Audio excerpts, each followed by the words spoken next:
Wow, that'll make you shy around the microphone. I mean, that's pretty good. Pretty good. It's funny you hear so many different philosophies on thoughts and things that make you different, and there's a common thread amongst all of you that you love the game.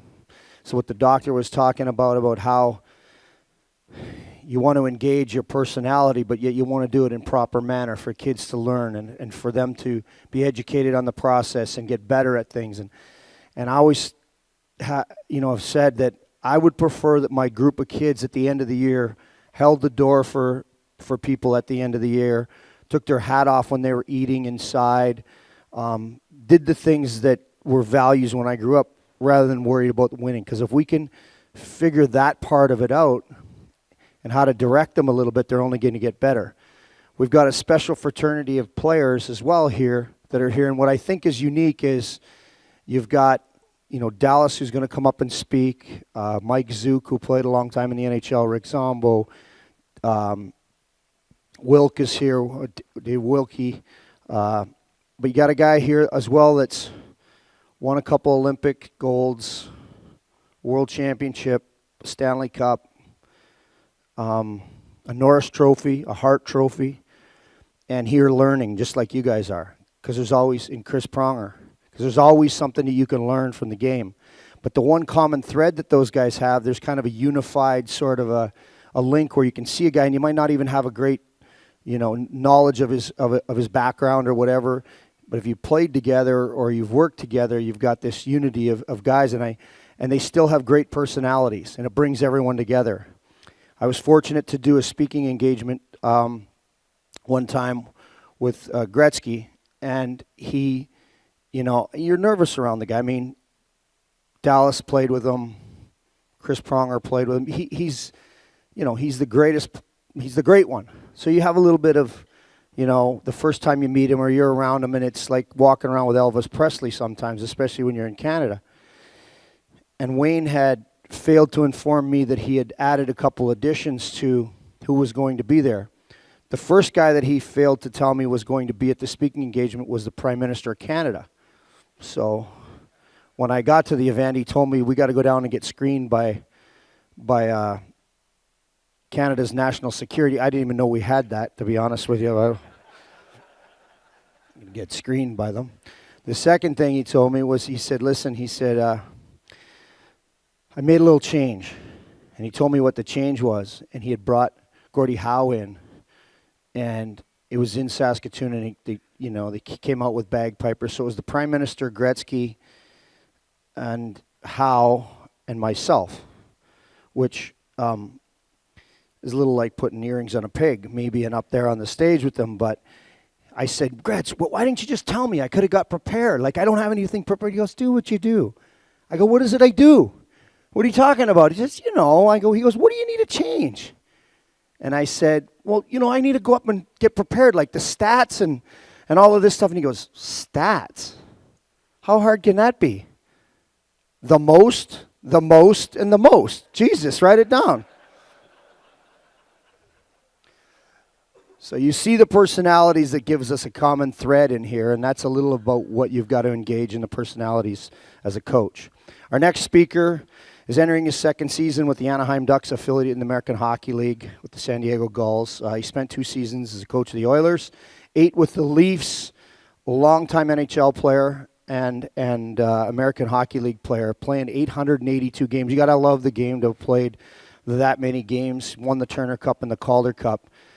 And a guy that is one of those guys you have to admire just for the hard work and determination. If you're a 10th round pick, you don't have a lot of guys going to bat for you, and you grind and you make your way in this hockey world and has given a lot back. Head coach of the San Diego Gulls, Dallas Eakins.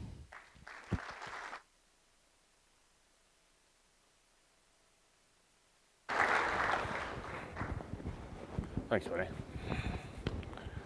Well, first of all, I'd like to thank USA Hockey for inviting me here. It's a great honor to come and speak to people that I am highly inspired by. I get questions all the time about, who inspires you? Who inspires you? And it's, real quick for me to say, I could say, well, Roger Nielsen was like my second father, and Roger really inspired me, or Muhammad Ali inspired me, or Scotty Bowman. But the truth of the matter is the people who inspire me are the people who give up their time, who lead, who mentor, who love, and coach my children. And that's a lot of you right here. And I thank you for your service to all of our children and your mentorship. It means the world to me. I've got 2 young daughters that are, one is, she's 8, she likes track and field, and my other daughter's 5, she's just kind of following on her sister's footsteps. So I love the coaches, and your time and love and mentorship is greatly appreciated. Now, I've come to these coaching conferences before, and I've sat there just like you, and a guy pops up, and Kelly goes, yeah, he's a 10th round pick, and he played here, and he did that, and I always think, like, well, who is that person? Like, who is it really? So I'm going to give you like a real 2-minute, like, who am I? So I've already told you I'm married. I've got 2 kids. I was born in Dade City, Florida, and rural Dade City, Florida. We lived in a trailer, and we were very poor. I never knew my birth father. I dodged water moccasins. Those are really poisonous snakes, people. Alligators, and there's a lot of guns in my family. And my mother remarried, and when I was 7, my new father, who was Canadian, moved us to Peterborough, Ontario, and that's where I grew up. So I am an American. I've never changed that, and I'm a very proud one. We moved to Peterborough, Ontario, grew up there, had to learn how to play hockey, saw kids, I'll never forget, October of '74, pulling in, we're gonna live with my grandmother, saw kids playing hockey on the street, that's where I started playing. Grew up through Peterborough, played for the Peterborough Petes, was lucky enough to get drafted. You guys can look it up on HockeyDB. I can't even remember all the teams I played for. I was a journeyman player. I've been a player development, a director of player development in the NHL. I've been an assistant coach in the American League. I've been a head coach. I've been an assistant coach in the NHL. I've been a head coach in the American League, and I vaguely remember being in Edmonton, somewhere along the way. So that's the quick rundown of, where I've been and kind of my background. I'm going to speak today on character and leadership, and it's one of the things that I highly value. And we can all talk about X's and O's and fancy power play breakouts, things like that. But without character and some leadership, none of it's going to get done. Before I get started, though, Kelly spoke about my playing career, and I actually played just over 1,000 games pro between the International League, the American League, and the NHL. I think I played 125 games in the NHL. I was scratched over 300 times. And but I do want to relive some great memories here and pull up a video clip. If we could start that. You guys will all remember this. Et il n'y a pas de pénalité. Et là, Domi a été plaqué par Twist. Surveillez ces deux-là. Et voilà, c'est l'année. Et le but! Big goal. Oh! Wait for it, folks. Incroyable! Yes, there's Forrest Gump.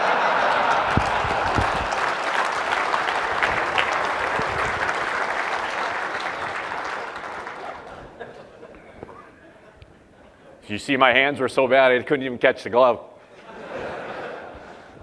Anyway, we're going to talk about leadership and character, and it's interesting that when I walk in here today, one of the first people I see is Chris Pronger, and Prongs was an amazing leader and still is a great leader and of high character. And I've got to tell you a really quick story, and then I'm going to start firing off on this. I got to play with Prongs. Prongs played for the Peterborough Petes, And I don't even know if Prongs remembers this, but I had already gone on and I had turned pro. And I got a call from my old coach, Dick Todd, and he said, "Hey, Dallas, can you come in? We've got all of our draft picks coming in. We got this kid. We got to make sure that he plays here. We're a little bit worried that he's going to go to college. We're not sure. Can you come in and talk to him, kind of be around, talk to his parents?" I said, "Yeah, absolutely. Who is this kid?" Chris Pronger. I said, "All right." So we show up, and I went around talked to the kid a little bit, talked to the parents, and they weighed him in. They brought him in. I'll never forget it. And I have the number in my head still, and I don't know if it was right, but he was like 6'5", and he weighed 169 pounds. And so Dick Todd, after, says, "How'd it go?" I said, "All right." And I go, "Hey, Dick, that kid is going to get killed. He's 6'5", 169. And he looked at me and he said, "Dallas, that could possibly be the best defenseman that's ever going to play." And I looked at him and told him it's crazy. And that shows you what I know about hockey, because Prongs had not a bad career. So anyway, let's talk about character first. And these are things that I believe in. It's stuff that's, you come across it and you read different things about character, leadership, and you got to apply it how you see it. You don't have to agree with me, but I'm just going to roll through what we go. Character, obviously, you've got to have some humility and some integrity. It's always the accumulation of your thoughts, your habits, and priorities. And that comes down to what you think, what you do, and what you value. And we all have different values. And those three attributes, that leads to the choices that you're going to make. And those choices on a day-to-day basis reveal who you really are. And the choices aren't easy. Our discipline, it's always tested. Every day our discipline is tested. It's like this morning. Tomorrow I'm going to go, actually right after I'm done here, I'm going to go to Leadville, Colorado, where I just came in from, and I'm going to race my mountain bike tomorrow. And it's going to be a nasty day. And this morning, boy, did I ever want some eggs and some of those hash browns and all that good stuff. But my discipline was tested, and I had to pass on. And we have to be relentless in this. And especially as coaches. Because we're the ones that have to set the example. And we've got to uphold the standard. And we've got to do this all the time. We've got to be relentless in doing the right thing, the right way, the right time, and it's got to be every time. We're always being watched.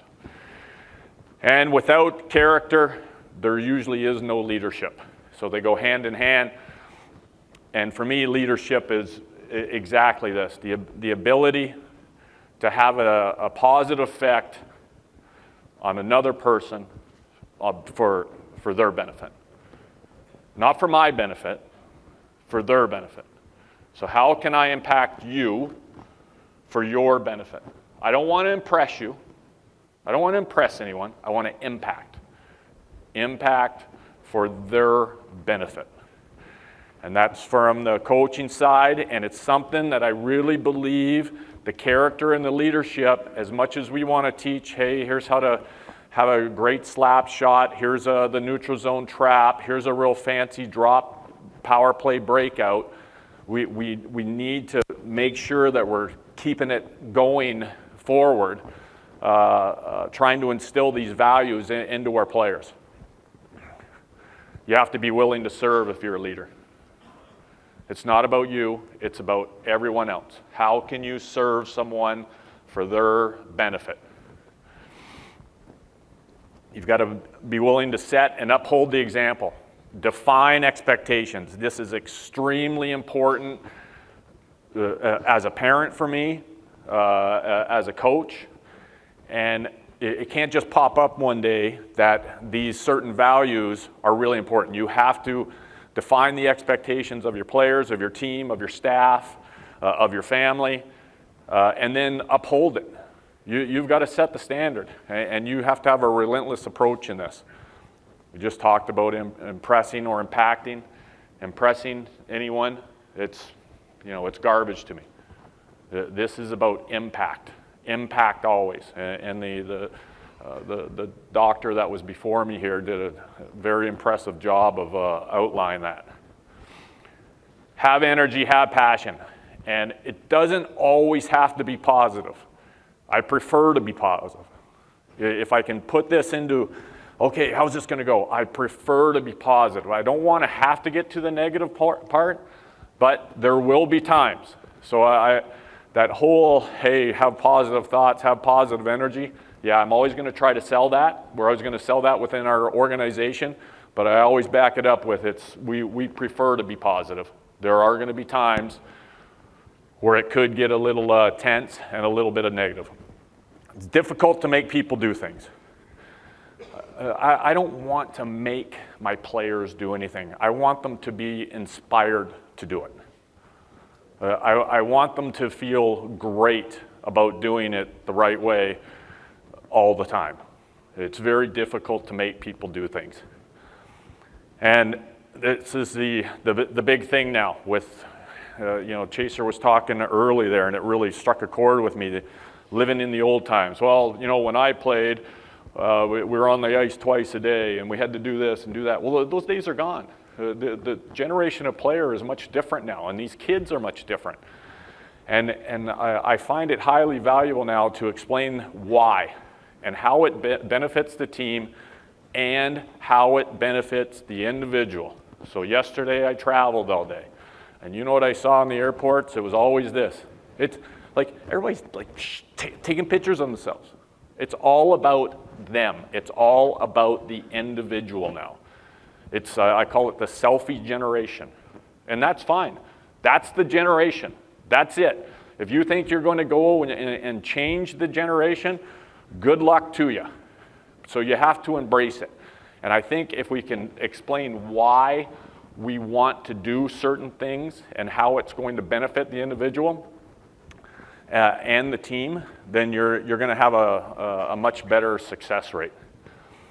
I always get down to these questions when we're dealing with the players individually. What did you do? What did you do or not do? Was it right or wrong? How could you have handled it, the situation in a better way? And how will you handle the situation next time? And it's a very calm conversation. Let's say we've had some adversity along the way. It's something that needs to be addressed. But rather than to go in there swinging and have it to be a very tense operation, I like to go through these. And you get right to the problem very easily. And I think it's a great way of going about it with this generation.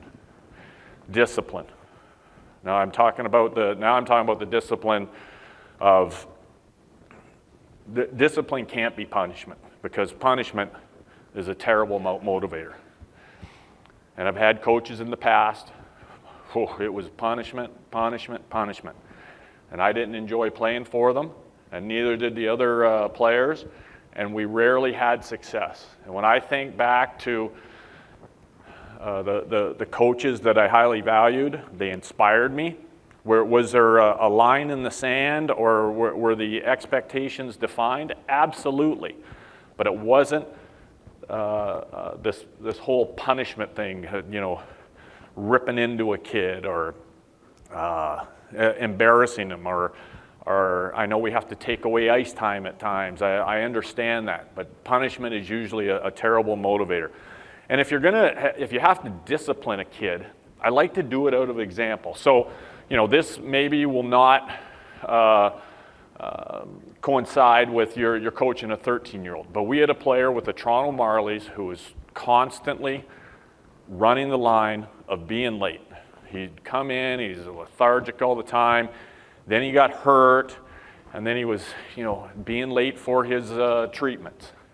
And he was getting ready to return. He was getting ready to return to the lineup, and we were heading all the way out to Abbotsford, BC, right across the country to play. We're going to leave about 2 or 3 days early. So he was supposed to show up for a treatment. Didn't show up. So I said, all right, you're going to stay behind. You're not going to travel the team. You're going to see our strength guy, whatever. So we left. We had our nice flight directly in. Everything was great. Next day, I checked in on him. How is he? Yeah, he just needs a couple days of skating now, coach. He's ready. So I called our travel guy, and I said, okay, I need to get him in. I said, all right, there's a direct flight at 4:30. I said, well, hold on. We're not doing that. First of all, I want a flight that leaves where he has to drive in that Toronto traffic, that rush hour traffic. So can he be in the traffic right around 4 o'clock? And then, okay, well, there's one. And I said, no, I'd like 2 connections. 2 connections, and I want him to land in Vancouver, and then I want him to have to take a car into Abbotsford. And so lo and behold, it even got better. Like one of the flights got canceled. It was great. It was absolutely awesome. So anyway, this kid just thought he didn't know any of this was going on. He got his, he got through it. He got in an ungodly hour. We practiced the next morning. We had a conditioning skate with a few of our guys that weren't playing, and him. And I eventually got the group whittled down to just him. So it was just him and I and my 2 assistant coaches, and I gave him a good blast. And then at the very end, though, I went over to him and I asked him, I said, how was your travel yesterday? And he went on about how terrible it was. And I said, do you remember you missing your medical treatment where you didn't show up? And we had an issue with that. And he says, yeah, it's never going to happen again. And I said, well, I know it's not going to happen again because I was your travel agent yesterday. That was on purpose. And so through that example, I think it carried much more weight than yelling and screaming and sending them away from the team, whatever, for a longer period of time. We go through, over the years, I've developed basically a coaching handbook. And it's about, in total, the staff one, it's 2 parts. It's about 35, 36 pages long. Half of that is given to the players, all right? So the staff has the full package. They've got the staff part and the player part, and then the players just get the second part. But we have a code of conduct. So what I've done here is I've just plucked stuff out of this, the staff part and the coaching part. And it's something that I find highly valuable. And in that booklet, you will not find one drill, one system thing, anything. This is about how we're going to carry ourselves. And this is our code of conduct for our team. We have a loyalty to our teammates, our team, and our city.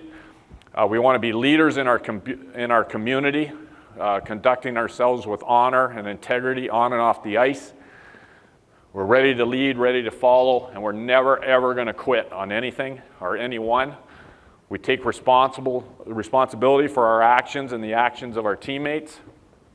We're responsible for our past, responsible for our future, and we want to excel as players and people through discipline and innovation. This is setting it up for, we're defining the expectation of our team. And we want our players and our staff to be very proud of the way that we carry ourselves. Most important one, earn it. Earn your place in this organization, on your team, every day. And when I go through this, and when you're putting these together, when I was speaking to Mark, I told him what I wanted to speak about. He's like, you got to remember, like, there's some of the, there's people here that are coaching 13-year-old kids. I'm like, well, I hear the stories. I got buddies who have kids on teams or they coach teams, and this word parent keeps coming up to be a problem. And the parents are sometimes hard on the coaches, which is interesting to me because you guys are giving your time to help the kids, and now they're being hard on you. It's a very weird dynamic. But it might not be a bad idea to set the expectations and with the parents and make your own code of conduct up. Maybe get the parents involved for your team. This is something that we've had up in every dressing room that I've coached in. We get it right up on the wall. And it's kind of like our mantra for our team. I will never quit. I got this. I switched the words around a little bit from the military. I'm a massive fan of the military. I will never quit. I persevere and thrive on adversity. My team expects me to be physically harder and mentally stronger than my opponents. If knocked down, I will get back up every time. I will draw on every remaining ounce of strength to protect my teammates and accomplish our goals. I'm never out of the fight. This is how we want to go about it all the time. The McCaskill video, I said the Blash back there. I go, watch this guy. I've shown this to my team. And all I want you to think about is how many times is that McCaskill, that was a cyclist guy, just so I'm a cycling guy, so I know who he was. Like how many times has that guy failed? How many times has he had to get back up to find success? And this is what we want our teams, our mantra. We want them to be thinking about this all the time. So this is for our staff. This is part of the staff book. And this is basically, you guys can read it up there, but I start with my staff all the time. Whatever players we have, and it doesn't matter if it's at the American League level or at the NHL level, that I want my staff in the mindset that these players that we have, that's all we're getting. There's no help coming. We're not making a trade. We're not calling somebody up, anything like that. These are the players we have, and no matter what their deficiencies are, whether it's they lack character, they lack skill, whatever it could be, that we are going to coach them to be better. That's the bottom line. We're not getting any help. We're not going to be broken down by them. And we all get the difficult players, right? You get the difficult players. They make you better coaches. And we want to coach them up always. It's always what can they do versus what they can't do. And that's because we're in the relentless pursuit of the competitive edge. And again, through the staff, every decision we make is based on what's the best interest of our organization. And that's period. That's it. We're never ever going to sway from that. Attitude, it's a choice. We're going to get into this a little bit later. I talk to our staff and I talk to our players. I love the word circumstance. Well, what's your circumstance today? But my staff, it's mandatory that they come in, their communication is high and their energy is high. We want to make sure that we work hard every day to make truth and honesty the foundation of our team. And I had a staff member, I inherited a staff last year, and one of my assistants said to me, he goes, I got to have a tough, difficult conversation with a player today. This was early on. And I said, tough and difficult? No, it's not. It's an honest one. You want to build your communication and keep fostering this and show it as leadership so that the players become comfortable with honest and open communication as well. These aren't difficult conversations. They're honest ones. And that builds the trust and the loyalty.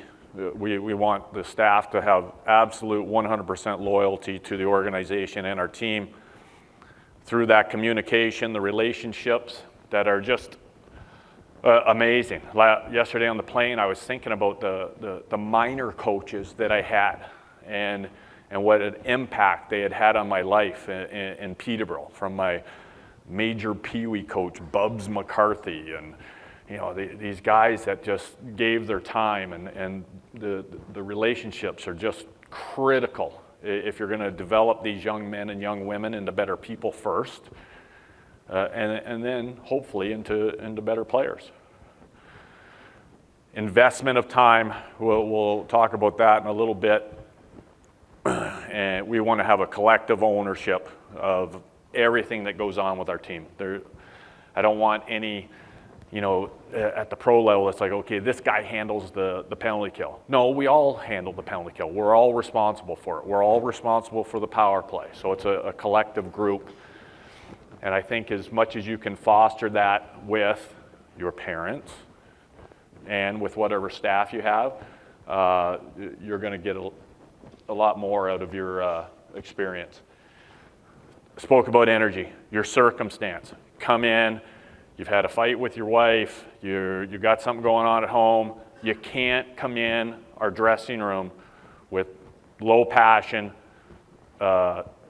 negative emotion. You've got to find a way to pick it up and have a positive impact on our players and a positive impact on the other staff members. We cannot fall back into our circumstance. Like, hey, what's your circumstance today? What's your circumstance? You know, maybe you miss somebody at home. I wish I was somewhere else right now. Who the hell is this guy talking to me? I don't even know what he's talking about. That's your circumstance. You gotta dial it in, right? You gotta, okay, I'm gonna pay attention. This guy might give me one thing. He might give me one thing that's gonna help my team. Don't care about circumstance. Get it on board. And in the end, we're teachers. We're trying to teach these young men and these young women, for me, how to be better people. I look at coaching as parenting a lot of the times, and we've got to inspire. And when you think about the teachers in school that you had, it's right here. It's the ones that inspired me were the best ones. The ones that just told me, hey, do question 8. Oh, okay, I'll do question 8. The teachers that inspired me, I always did great in their classes. We've hit this enough already. Be upbeat, be positive, but be demanding. The Kaizen, the previous speaker, he's on it. The relentless pursuit of getting better.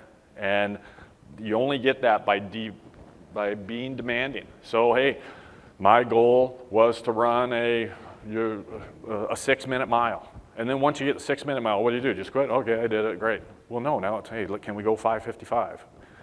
Be demanding, keep setting the bar higher. Make every rep count. And this is staff in practice. We're on this all the time, in the weight room, in video sessions.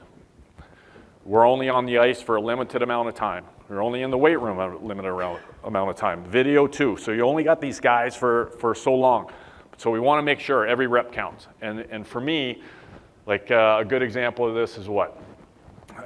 Starting practice. We start practice, it's called first shot, first goal. So our players they know to be already warmed up. Our goaltenders have already been on the ice before practice started, and they are ready to go. There's none of this, okay, come down and, you know, give the goalie some good shots on the first drill. For me, and you may disagree, that is a waste of our time. When in the game, do we just come down and warm up the goalie? It's make every rep count. So we ask you to start on the hash mark, start on the hash mark. So whistle goes, boom. You're working on your feet. You're moving as fast as you can. You get that puck at high speed. You're coming in on the goalie. You are looking to score. I'm not looking to warm him up or her up. I want you to score. Make that rep count. You only get so many at the rink, especially at the minor level where your ice time is gold. Make every second on that ice count. Mental toughness and grip through discipline. I've got some successful friends. I've played with a lot of successful players. I know some successful coaches. Every one of them, they have unbelievable mental toughness and they have grit. Now we move. So all of that, I just kind of pulled it out. There's probably like, and each one of those is really, really defined, each one of those sections there. So this gets us about halfway through our coaching handbook, and now we get into the players. And what we want to really sell to the players is that this is their family. And what are the expectations of them? And this is an easy one for me, and it goes to energy. What kinds of energy are there? Anybody know? Well, there's positive energy, and there's negative energy. There's nothing in between. It's like a commitment to your team. You're either in or you're out for me. You're either in or you're out. it's funny, you get up here and you start remembering stories. We had another player in Toronto. We kept getting these emails to the front office. And it was this young lady who was claiming that one of our players was the father of her child.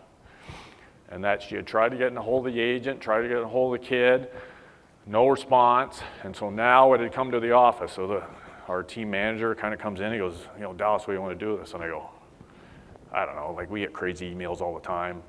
Just leave it, we'll see what happens. Another one comes, keeps coming in, and I'm like, do I go talk to the kid about this? Like, if they contacted the agent's going to look after this. I call the agent, I don't hear back from the agent. I'm like, all right.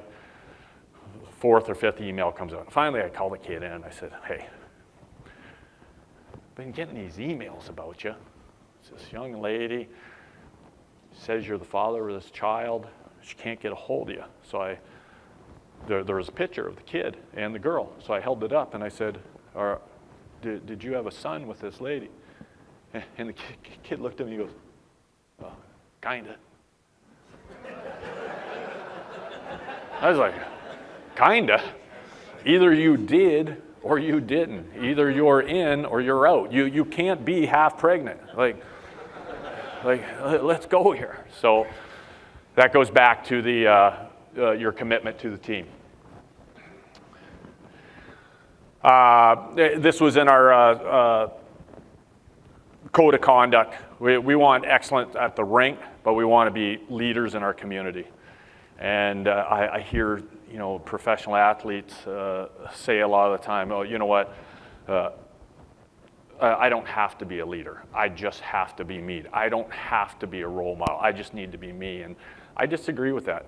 I think it's your duty to be an outstanding leader in your community anytime you're in the light.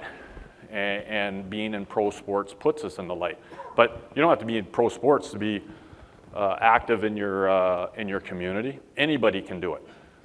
And I think that's important, and I think once we get to the end here, there'll be some things where maybe I stoke your brain a little bit with what you can do with your players. We don't want any jealousy, selfishness, individualism. They're always destructive to the team. Now, that doesn't say that we want a bunch of robots. We don't want that. We want everyone to have a positive effect on their other teammates for their teammates' behalf. That's what this is about. You can still be an individual, but you have to make sure that your actions are impacting your teammates in a positive way for their behalf, not yours.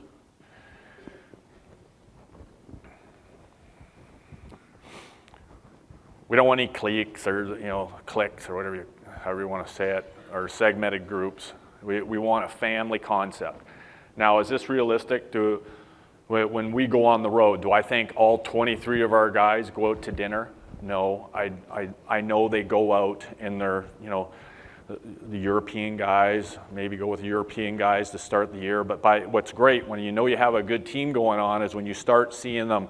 Hey, there went a Russian guy with 2 Americans and the Canadians running along behind them. Like, that's when you know you've got a good team, when they start to really mesh together.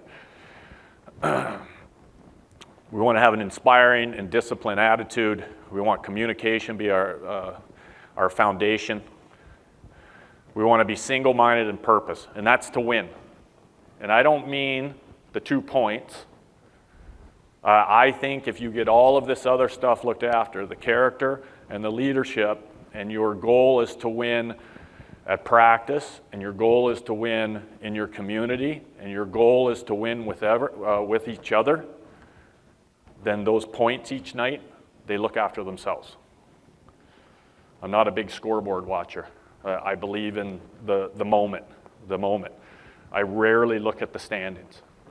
The standings don't matter to me. What matters to me is practice today, the game tonight, the community event later today. And my feeling is that you get those things looked after. If you're doing your absolute best and you're looking after that, then the standings and the points look after themselves. I have no effect on if Boston's going to beat Toronto tonight, or whatever, the young Buffalo team's going to beat the team across the state. I just believe in the moment, single-minded and purpose. Give yourself to the team. And this is a hard one at our level to explain to everyone. It'll be even more difficult for most of your teams. But this is about, just letting yourself go. I feel like people put up barriers now, like, I don't want to get too close to you. I like you, but I don't want to tell you exactly who I am. Like,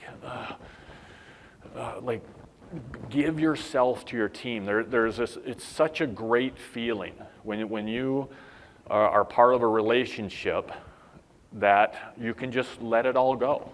And I think it's one, like for me, I try to explain it to the players. Like, I was single until I was 33 years old. I played pro hockey the whole time. I had a pretty good run, people. Like, that was fun. I was single the whole time. But then I met a lady who inspired me and opened up my mind, and we had similar interests, and that's when I gave myself to her. There was no more barriers up. The whole rest of the time during my career, there was barriers the whole time. Wasn't letting anybody in. And I try to explain that to our players. Now, it resonates with our married guys, but our young guys who are 23 and on the beach in San Diego, that's not resonating so much yet. But they're getting there. Great attitude. It's your choice. And, you can walk in here today and be upbeat, choose to be upbeat, choose to have energy, choose to have some passion, choose to go around and meet people and exchange stories, or you can choose to just sit there and hide and not talk to anyone and be miserable. That's your choice every day. And we try to really bang that home to our players and to our staff. No excuses. And a lot of times excuse is just a habit. And the excuse habit and the success habit, they don't fit together.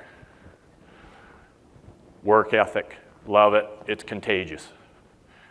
Everything's contagious, and especially from the coaches. It starts with us, for me. So when the players come in the morning, they will never, ever beat me to the rink. When they get in there, they will usually see me in the weight room or in the video room. They see the work right away. They're never going to get there ahead of me. I'm never going to be last one there and first one to leave. And I think it's extremely important when you're defining your expectations for your parents and for your players. And once you've defined it, that now you've got to uphold the standard. So if you're going to preach to your players, hey, you know what, Johnny, why are you eating that hot dog? Don't eat the hot dog. Eat this. Well, 30 minutes later, Johnny can't see you walk around the corner with a hot dog in your hand. Like, we have little things with my team that bug me. Like, see all the guys, and I know it's a fashion thing, but I tell them, you want to wear your hat backwards? You can wear it backwards outside this dressing room. But for me, it's, which way is your career going? Is it going backwards like your hat, or is your hat on forwards? Like, it's these little things that I think that are really contagious, and that you want to get into your room. This is a great quote. Charles is a pastor, a preacher,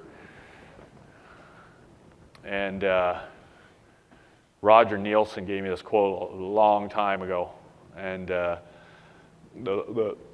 you guys can read it. I'll just bang it right through here. The longer I live, the more I realize the impact of attitude on life. Attitude to me is more important than facts. It's more important than the past, than education, than money, than circumstances, than failures, than successes, than what other people think or say or do. It is more important than appearance, giftedness, or skill. It will make or break a company, a church, a home. The remarkable thing is we have a choice every day regarding the attitude we will embrace for that day. We cannot change our past. We cannot change the fact that people will act in a certain way. We cannot change the inevitable. The only thing we can do is play on the one string we have, and that is our attitude. I am convinced that life is 10% of what happens to me and 90% how I react to it. And so it is with you.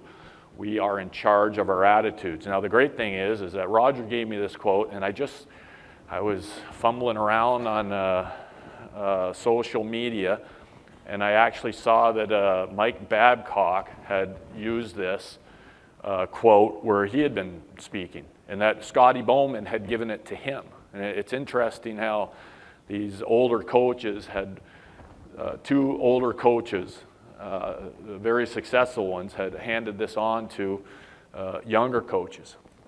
And I will say this, being publicly fired, let go in Edmonton, I read that quote a lot. Because I'll tell you what, there was a big part of me that wanted to be extremely angry, hide, all of these things. And you had to wake up, and I would be asking myself, hey, what's your circumstance today? Okay. How are you going to be with your girls today? How are you going to be with your neighbors? How's it going to be walking down the street? You got to make the choice. You got to make the choice. And boy, did it feel good making the right choice and not going into a bad place. And this quote is this quote's an extremely important one to me, and something that you guys should all think about, not only for yourselves, but start hammering it home with your players. It's going to help them with their character. It's going to turn into some great leadership and help these young men and women along their way as they grow up.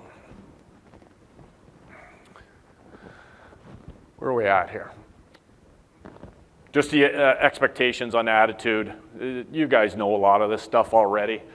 Preaching to the choir, be an encourager, not a discourager. A lot of athletes fail through their mental attitudes. That whole, can you do it, can you not do it? I was just having a conversation with a gentleman in the hallway. He'd done a couple Ironmans, and he said that it's amazing that when you tell somebody you've done it, the first thing out of their mouth is, oh, I could never do that. You can do whatever you put your mind to. Attitudes are habits of thinking. We want positive thoughts as much as we can. Once you tell yourself you can do it, you will. You'll find a way if you have the discipline and the persistence to do it. And before you become a champion, you must first learn to control yourself from within. And that's that whole emotions. And this is something that, man, we really battled in Edmonton. And it's something that, with my teams, I want guys to be emotional. I want them to have passion. I want them to have fire. I want them to be highly competitive. But when things start going south, I don't want the lack of emotional control. So the breaking the stick over the boards, yelling and screaming at the referee, yelling at a teammate on a bench, smashing a water bottle, all these things. Because all that's showing everybody, hey everyone, look at me. My circumstances, I'm really upset, and I'm going to show y'all. And as a coach, I look for it on the other team. As soon as I see a kid on the other team come over and smash his stick, I know we got him. And now I want to push him just a little further. How can we push him a little bit further that now he's in the penalty box and our power play can go have some action or whatever it is? But that's the control your emotions. And that's something that, man, I see it. Like, I'll pop my head into the rink and there's a couple of Adam teams playing and there's a kid smashing his stick or he didn't get a pass. Like, it's something, it's parenting. It's parenting. We don't want to act that way, but we don't want these kids to grow up that way, acting emotionally like that, and we certainly don't want it on our teams. Good attitudes are coachable, welcomes criticism, and always wants to learn. Love those guys. I've had people telling me, hey, yeah, as a coach, you can't have favorites. I tell them, what? Oh, yes, you can. I favor the guys who listen. I favor the guys who want to be coached. Yeah, those are my favorites. I'm sorry. I'm guilty. I do have favorites. I don't treat them much differently than the rest of the group, but I quietly have many favorites. It's like Goose Gosselin asked me, hey, did Matt Hendricks tell you that I said hello? I said, absolutely. Boy, I'd like to have a lot more Matt Hendricks on my team.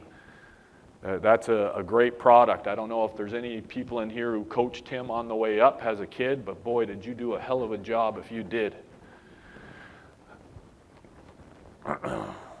True success always on teamwork. Are there great players? Absolutely. Was Brett Hull an unbelievable player? Yes. Gretzky?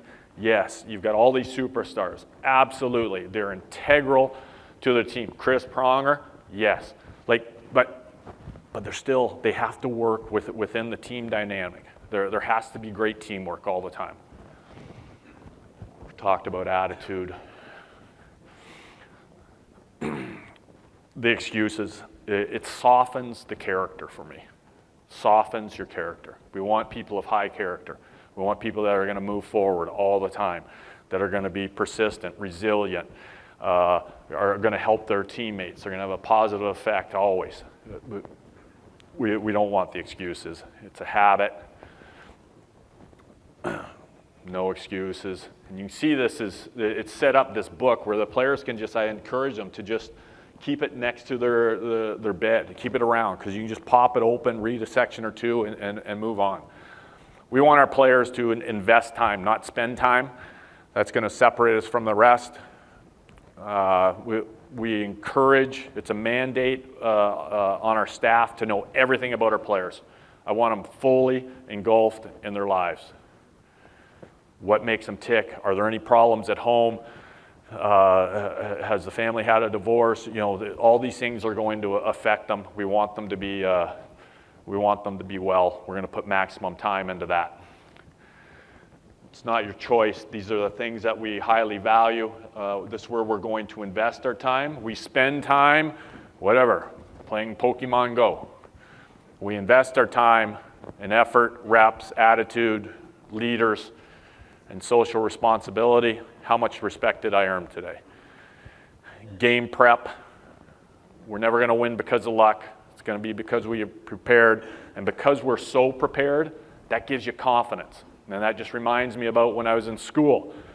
When I was walking into that math class and I already knew I knew it all, boy, was I confident. When I was walking into another class and I hadn't studied it all, I was crapping my pants. So we want to have that confidence, just like work ethic, contagious. These are the things for me that we value. Players, rest, always number one. Nutrition next. Fitness, you can see them there. Just don't want to get too far behind here. But all of this list here, it's the mental investment and the discipline. Oh, John Tortorella go crazy right now, that cell phone. These are the things we want our players to think about on discipline. Knows the importance of being early. Hey, you had a plan. You had a plan to get there. It shows that you cared to get there on time. Has learned the value of regular hours and good training habits. He knows the team is always going to come before himself. Has learned to take orders. And in taking orders, he learns how to give them. All right? So we speak to our players in a certain way, and hopefully that is contagious, that he speaks and leads his teammates in the same way. Discipline's the key ingredient to any successful organization. I don't care if it's in the business world or in the sporting world, and does everything correctly even when no one's watching. And that's tough to do. We battle as humans every day with that. Like whether it's that a little extra on the taxes here, or our diets, our rest. We battle as humans with discipline all the time. Things on a team, we don't make mental mistakes through misguided emotion. We keep penalties to a minimum. ready to play with intensity and fire. We're able to come back from behind. We're never out of the fight. Love adversity. Adversity, it's a gift, people. Embrace it. It's you'll always look back at it as, boy, I'm glad I went through it. I am, as hard as it was, I'm so grateful to have gone through the experience in Edmonton. It was a true gift, not only to my family, for them to go through it. It's going to help us as a family down the road, but as a coach.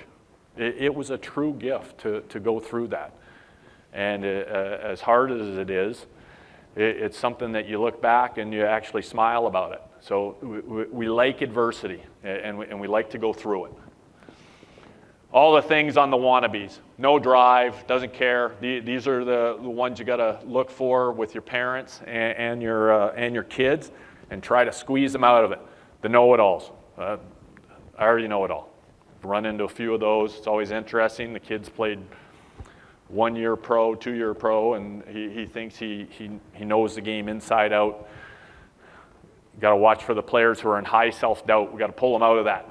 Give them some confidence. Give them the tools to help along the way. Follower. Now, not everybody can lead, but we want the followers to follow the right leader, not the wrong ones. A watcher. There's an accident, somebody goes down, one of you guys drops right now an ailment. Like, are the people running to you to help you? Or are they just running away? Whoa, I got to get out of this. I don't want to fail. Corner cutter. You can get this in practice right away. And I look for it immediately, first practice. So when training camp starts and our first drill, and as I'm getting ready to blow the whistle, I'm like, is the guy already in motion cheating the drill? Or is he still on those hash marks or wherever he's supposed to start? That's a clear indicator right away. Seems like a small thing, but we're invested in this. We've set the standard. They know the standard. That's a great indicator right in your practice right away if you've got a corner cutter or not. Muscle grabbers, complainers, quitters, champion, guys who have ambition, highly coachable, aggressive, love aggression. That pucks my wallet. I want it back. Leadership, take charge. Guys that are just relentless with their work ethic.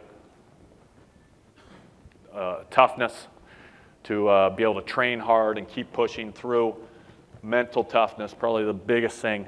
At the pro level, I think we're missing the boat here.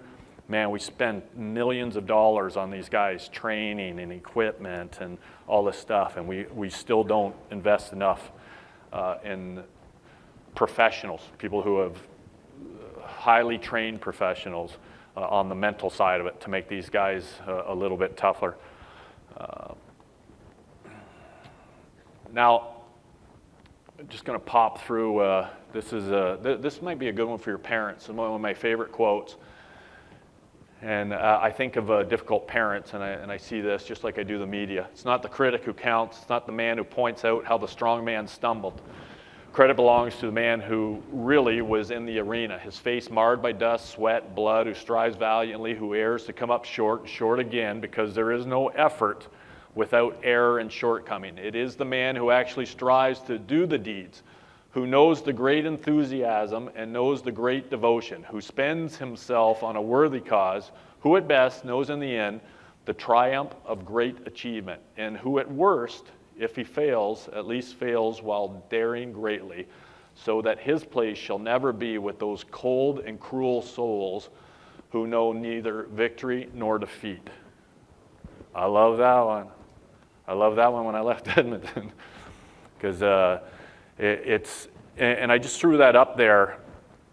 It doesn't have a whole lot to do with leadership, but as I was popping through our booklet, I thought of the parents and how critical parents can be of coaches who are giving their time and who are going to finger point who they haven't invested their time and a lot of their effort into this, and it just struck a chord with me. I'm just going to pop through these.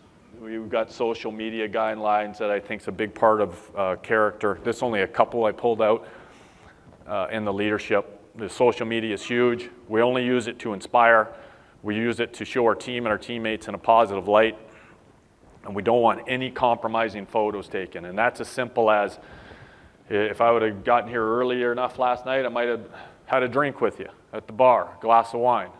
If somebody, for whatever crazy reason, would wanted a picture, you would have not seen that glass of wine in my hand. It was just never.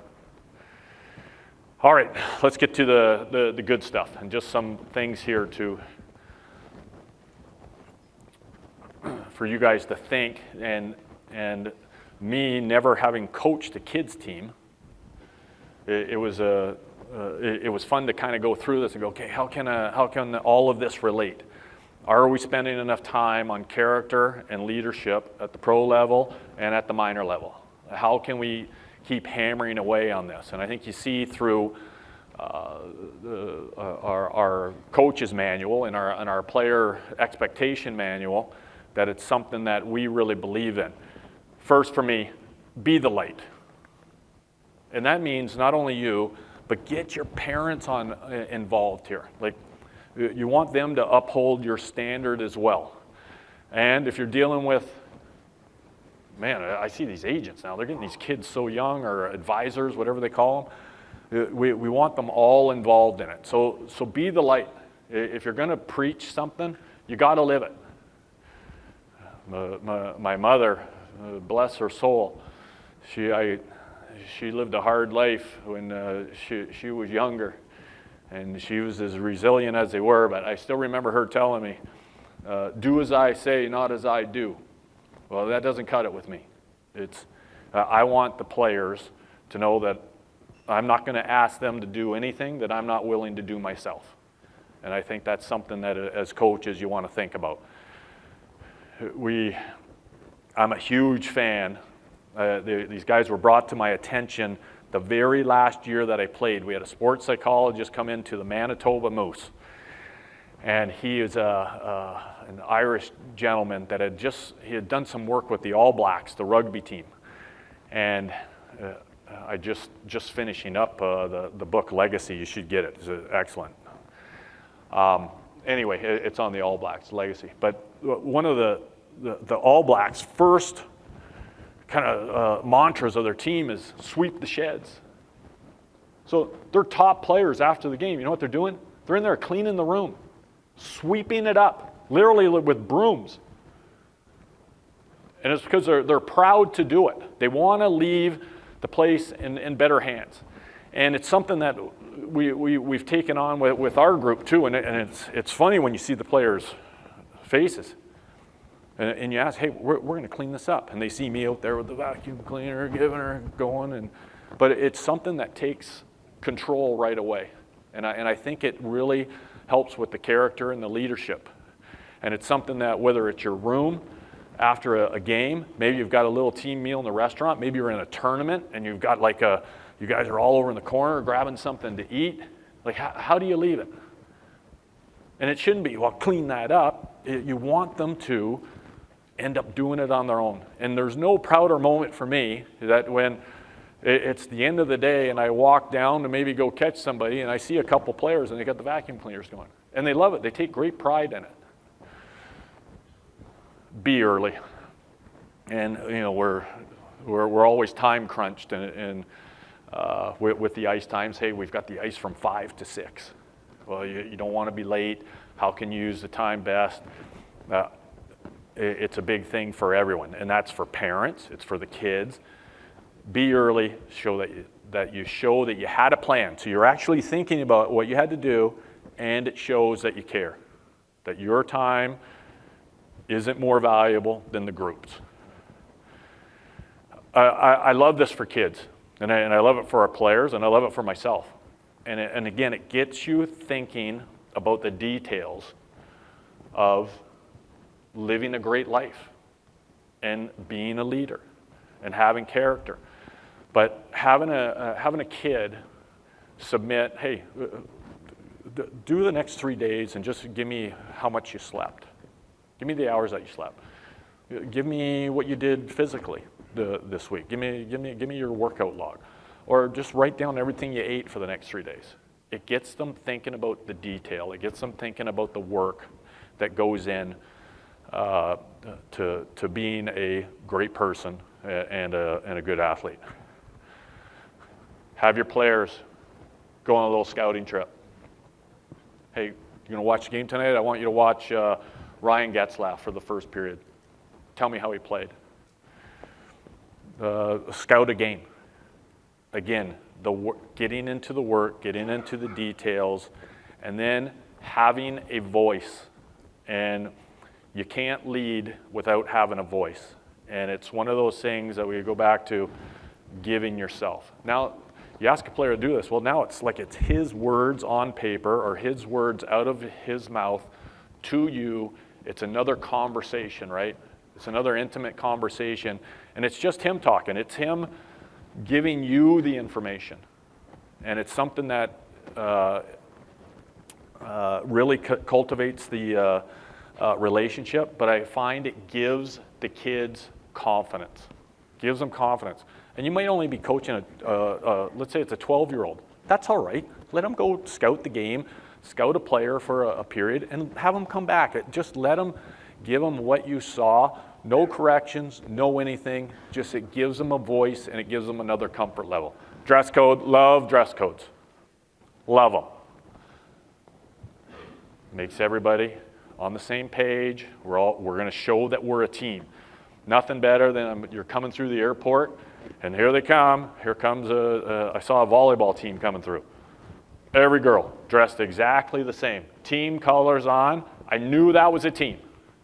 It wasn't, here comes a bunch of kids all dressed differently, doing their own thing. They had a dress code. They looked professional, and they should be proud of it. They should be proud to be wearing the colors. They should be proud to be all dressed the same. Some people think Lou Lamoriello is a hard ass. I think he's brilliant. Hey, you're not even going to get any facial hair on this team. You're all going to shave. It makes them feel part of something. So I love the dress codes for the teams. Service of a stranger. Send your kids home. You're going to practice once a week, wherever it's going to be, twice a week. Hey, guys, when you come back, you have to write down, tell me how you help somebody. It could be as simple as, geez, I saw a lady with a stroller and I ran and opened the door for her. I gave a homeless guy 50 cents. Whatever. I helped I saw a lady that had too many groceries or a man that had too many groceries and I helped him out with it. Whatever it is. Just anything. A service of a stranger. Great for character, great for leadership. Service of a teammate or a family member. How could you? Hey, I helped Johnny carry in he brought 3 sticks and he was fumbling around. I helped him bring in 1, or I helped with whatever. You guys see what I'm talking about here. But anytime you can service someone other than yourself, great for character, leadership. Language. Gets going. You get in that dressing room. And as older the kids get, the worse the language gets. And can we keep it to a minimum? Like, can we keep the bad language to a minimum? Can we, especially when you're in public? I know it's one thing in the dressing room, but we encourage it with our guys to get it out of the dressing room, and especially not out in public. Stay off the refs. I haven't seen a ref change a call yet by yelling and screaming at them. And when you see the players yelling and screaming, it's even worse. Can we stay off them? Everybody's on social media. Can it be positive? Like, just can we show our teammates and our team positively? And I understand there's this whole undercurrent. I hear it now about these like chat rooms in minor hockey. They get extremely vicious. So with our team, with our parents, and with our teammates, can we just have a group that anytime you post anything socially on the internet, can it be positive about the team and the teammates? Hey, what is going on with this in minor hockey? Where I see all these parents carrying the equipment. They already got him on roller bags. Like, it's incredible. And I see the parents rolling it, and then I even ask, but why can't he take it? Well, it's too heavy. But he's going to put it all on and go on the ice. Carry your own equipment, please. Encourage and compliment new ideas. Have your players come in. Do you have a favorite drill? Is there something you'd like to do differently during our day, differently during practice? Encourage it and try to implement it somehow, some way, if you can. That will, the communication and the ability to enable your athletes to think they have a say in things is extremely beneficial. Honest revelations in a group setting. Sit. Hey, you know what? My mother died at age 51. My dad committed suicide 8 years ago. Open up. Be honest with each other. Have your kids say something positive about a teammate. Now, I'm going to finish up real quick here because the buzzer's going. I'm right to the limit. I want to tell you a really quick story. I had what I wanted to talk about here was, okay, which organization you want to be part of. Now, Mark and I decided that we better not show the first one, but I want you to write this down. Everybody grab your pens, and you're going to go on YouTube, and you're going to look up Wally Bachman, B-A-C-H, is it B-A-C-H-M-A-N or B-A-C-K-M-A-N, and then put plain for peanuts, uncensored. Okay? And I want you to remember that because Wally comes in and roasts his team. It's the worst I've seen a team get ripped, and it's a team that I want you to watch the guy's body language, players' body language. It's an organization that I would never, ever want to be a part of, and I would not ever want to coach that way. This is what I want to be a part of. Go look up anything you can about the All Blacks. Read the book that just came out on Legacy. Let it roll. The All Blacks are guys in the black, and this is how they start every game. They've got incredible character, incredible leadership. They sweep the sheds. They pick their players on character first. They have actually a rule. It's called the no dickhead rule. No dickheads. You're a dickhead, you're out. The most winning rugby team ever. And a great one for us to get some great lessons from. I hope I've had, if you could take one thing, one little piece of impact that I had on you, I'll be extremely grateful. Thanks for having me. Sorry for going a little bit long. And everyone have a successful winter coming up. Thank you.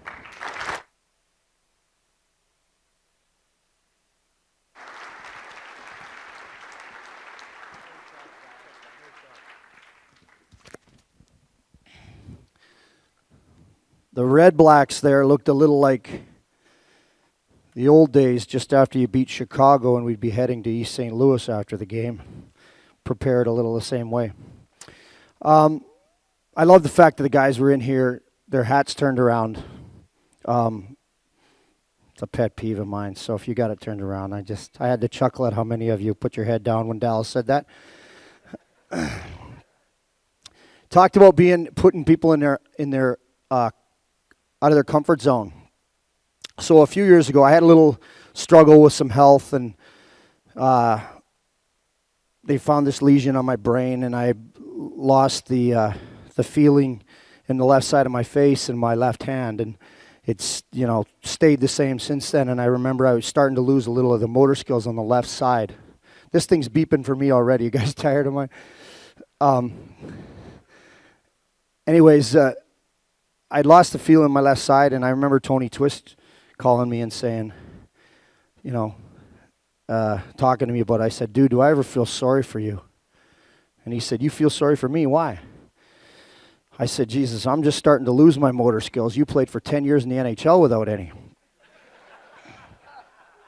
So he chuckled about it a little bit, and so in part of the recovery of what I was doing, I had to go through these treatments through the infusion center and stuff, and got my weight bulked up to about 260 pounds and knew it was time to make a change. And so I had gotten approached by a TV show in Canada, And it's Canada's version of Dancing with the Stars, except it was on the ice.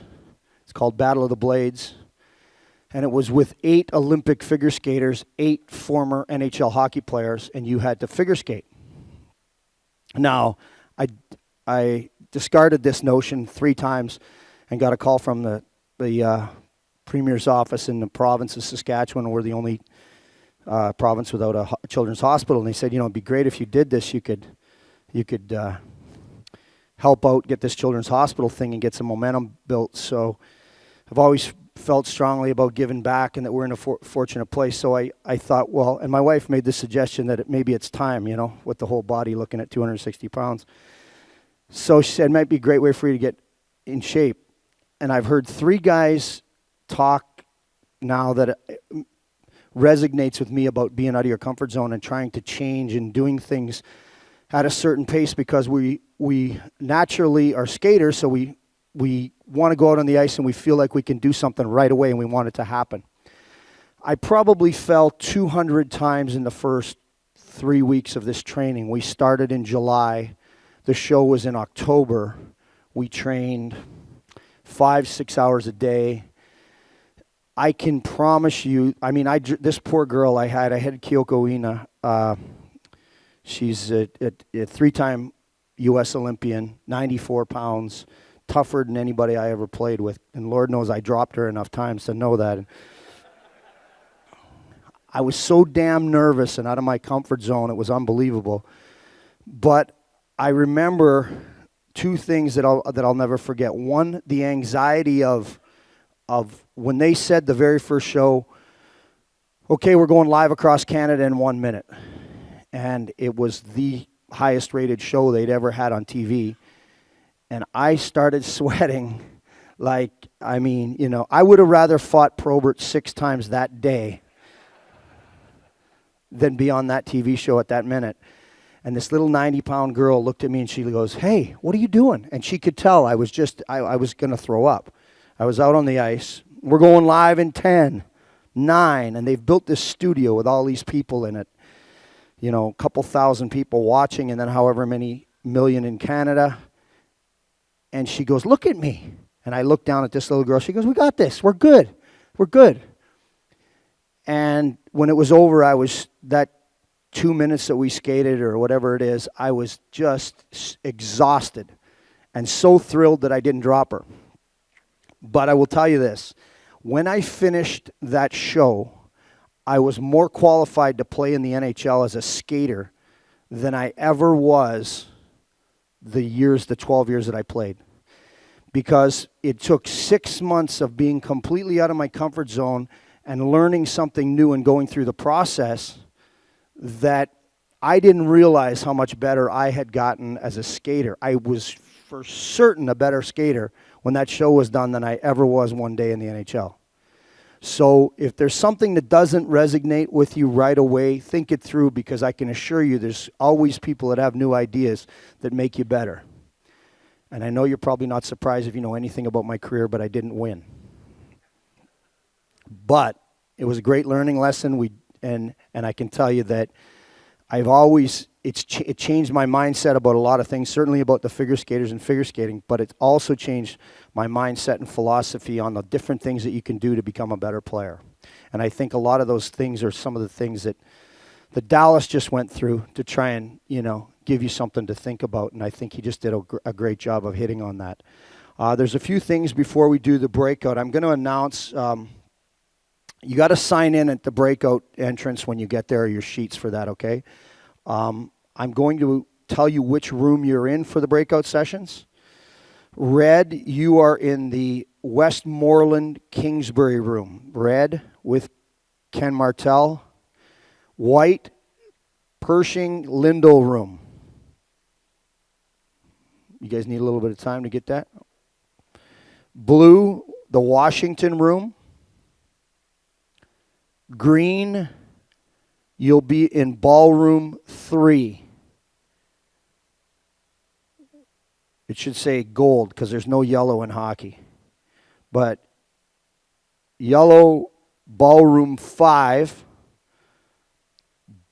Black, Ballroom 1. Orange, Ballroom 2. Lime green, 7. Ballroom 7. Purple, Ballroom 4. What the hell's Columbia?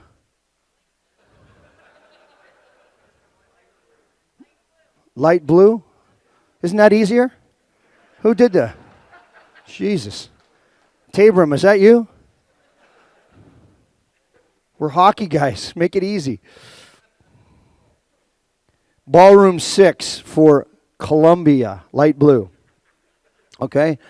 All right, I think it's going to be 11:30 before, or 11:45 before your, pardon me, breakout session 1, 11:30 to 12:45. Okay, so and then you'll have lunch, and we'll be back, and we'll talk to you after lunch.